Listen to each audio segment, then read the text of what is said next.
Let's get into this flavorful, juicy, tender pot roast. It screams tenderism for itself. This was my first time making pot roast all by myself, and I watched a couple of videos and grabbed a little for me. As always, you want to clean your meat and pat it dry before you go in with your seasonings. The seasonings consist of onion powder, garlic powder, black pepper, brown sugar, paprika, and seasoning salt. Now I put it in a bowl this time so that I can whisk it all together to get an even coat when I season it. Because this roast was so big, I think it was about 3.5 pounds, I wanted to make sure that I had enough seasoning to get in between every crevice of it. So I'm just going to make sure that it's dry once again on both sides. That way the seasoning can really stick to the meat. Once dry, you want to take your mixed seasonings and rub it all onto the roast. I mean, flip it, get in between each crevice. At first I was sprinkling it all cute and fancy, but I was like, nah, that ain't gonna be enough. Let me go ahead and massage this in. Now this is the exact roast that I used. It was $29 and some change. I got this size to feed my family of 4. We all had seconds and even have leftovers. That just kind of give you the idea of how big this roast actually was. A takeaway I grabbed from the tutorials I watched was to actually sear the meat before putting it in a crock pot. On the videos they used a cast iron, but I don't have one, so I just took my old handy dandy pan, put it on medium heat, and coated the bottom of it with olive oil. From here you can just sear your meat the way it is. However, I coated mine with flour. I learned from cooking with AB that once you coat it with flour and you sear it,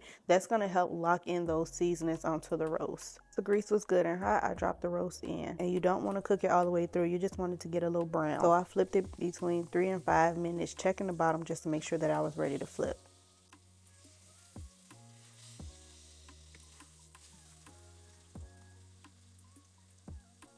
Once seared to my liking, I placed it in a pan just to let it rest. While it was resting and the pan was still hot, I started on my gravy. Now I did clean those big chunks out just to make sure that it wasn't chunking up the gravy. And I'm sorry y'all, I had to use the pre-made gravy because I was working while making this and I kept getting calls in between. I didn't want to risk burning it because you know with homemade gravy you have to constantly stir until it thicken up. And trust me, the McCormick worked just as good. Now the seasoning packet say to use 1 cup of water, however I replaced that with beef broth. You want to pour it in while stirring a little at a time so that it doesn't clump up. Now initially I was just going to use this 1 packet, but I was like, yeah, no, that's not enough for this big single roast. So I went in with another packet and another cup of beef broth. Now I didn't want it too thick because the gravy was going to be in the crock pot cooking and it'll thicken up on its own some more. So once it reached my desired consistency, I poured it into the crock pot first. That way our roast can stay good and coated with the seasonings that we put on there and seared on it, and the gravy not wash it away by adding the gravy on top first. I initially wanted to get the crock pot rolling by 9. However, due to me being so busy, I did not get it started till 10.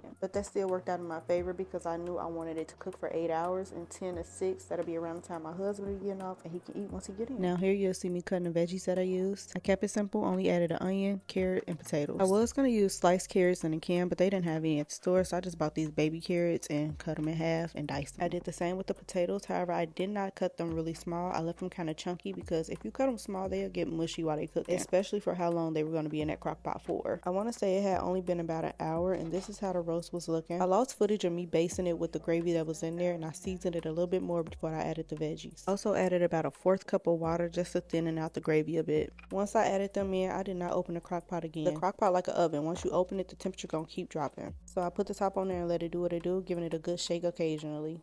By the time my husband got home, all I had to do was make the sides and plate it up. I made my plate so y'all can see how I do it because my kids and my husband eat sugar on their rice. So I put my rice, then I topped it with the roast. For sides, we had some French style string beans, a can of sweet corn, and some cornbread. And y'all, dinner was served. It was so good. So good, so good. Talk to y'all later.